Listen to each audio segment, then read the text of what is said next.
For today's video, welcome to Tabaco National High School. Isa sa mga una naming binisita ay ang Visual Arts Room. At talaga namang mai-inspired ka, lalo na kung isa kang guro na nagtuturo ng arts. Ang silid na ito ay punong-puno ng mga likhang sining ng mga estudyante dito sa Tabaco National High School. Sari-saring artworks nga ang makikita mo rito. Mapapawaw ka na lang talaga para isiping mga estudyante ang gumawa nito. Gamit ang kanilang imahinasyon at talento ay halos mapuno nila ang silid na ito. Kayo ba? Meron ba kayong ganito sa paaralan ninyo? Kung wala pa ay siguro panahon na para magkaroon din kayo ng ganito. Subukan natin at bigyan natin ng chance sa mga bata na i-explore ang kanilang artistic side. Baka hindi mo palang nadidiskubre pero malay mo nasa inyo pala ang future Fernando Amorsolo, Botong Francisco, Guillermo Tolentino, Napoleon Abueva, Victorio Edades, Vicente Manansala, Cesar Legaspi, Hermes Alegre at marami pang iba. Napaka-creative nga talaga nila. Ito ba, aakalain mong balat lang ng yema na kung saan ay nagbukang stained glass. Meron ka bang mga estudyanteng mahilig mag-drawing o nagpapakita ng interes sa sining visual? O di kaya naman ay napapansin mong laging may drawing ang notebook niya? O di kaya naman ay mas kontento na mag-isa lang at gumagawa ng clay modeling or naglalaro lang ng Lego? O di kaya ay may kakayahan na kopyahin ng isang bagay sa paraan ng pagguhit? O di kaya naman ay may kakayahan siyang maipakita ang iba't ibang perspektibo ng isang larawan? O kaya naman ay napapansin mo na mas naaalala niya ang isang bagay kung ito ay nasa larawan? Kung meron kang alam na estudyanteng ganito, suportahan mo. Una mong gawin ay i-appreciate mo siya. Napakalaking bagay kasi sa isang artist ang appreciation. Mas umuusbong pa ang kagalingan ng isang bata kapag naipapakita natin ang pagpapahalaga sa kanyang mga ginagawa. Alalahanin mo na habang bata pa ay umuusbong ang iba't ibang kagalingan at katalinuhan. Kaya naman malaking factor sa isang magulang kung ito ay susuportahan niya. Kaya't habang bata pa ay hikayatin natin sa mas mga makabuluhang bagay. Kaya Tabaco National High School, saludo po kami sa inyo.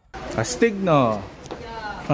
So yan po ang Visual Arts Room dito sa Tabaco National High Tabaco School. National High School. ganda no, gagaling ng mga gawa ng mga bata.